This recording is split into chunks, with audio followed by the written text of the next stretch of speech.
माढा तालुक्यातील अंजनगाव येथे सुरू असलेल्या पुतळा वादाला आता अधिकच तीव्र स्वरूप आले आहे. खेलोबा देवस्थानच्या जागेवर मोजणी करण्याच्या मुद्द्यावरून ओबीसी नेते लक्ष्मण हाके यांनी कठोर भूमिका घेतली आहे. कोणत्याही परिस्थितीत देवस्थानात घुसून मोजणी करू दिली जाणार नाही असा ठाम इशारा लक्ष्मण हाके यांनी दिला आहे.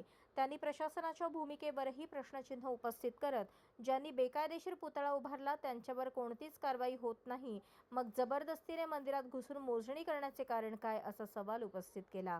याचबरोबर त्यांनी राज्य सरकारलाही लक्ष्य करत तीव्र प्रतिक्रिया दिली. मुख्यमंत्री आमचे मुर्दे पडायची वाट पाहत आहेत का? येथे काय सुरू आहे याची माहिती त्यांना मिळत नाही का? मुख्यमंत्र्यांनी या प्रकरणात तातडीने लक्ष घालावे अशी मागणी त्यांनी केली. दरम्यान या वक्तव्यांमुळे अंजनगाव परिसरातील वातावरण अधिकच तापले असून प्रशासनासमोर कायदा सुव्यवस्था राखण्याचे मोठे आव्हान निर्माण झाले आहे. दोन्ही बाजूंमध्ये तणाव कायम असून परिस्थिती नियंत्रणात ठेवण्यासाठी पोलीस बंदोबस्त वाढवण्यात आला आहे.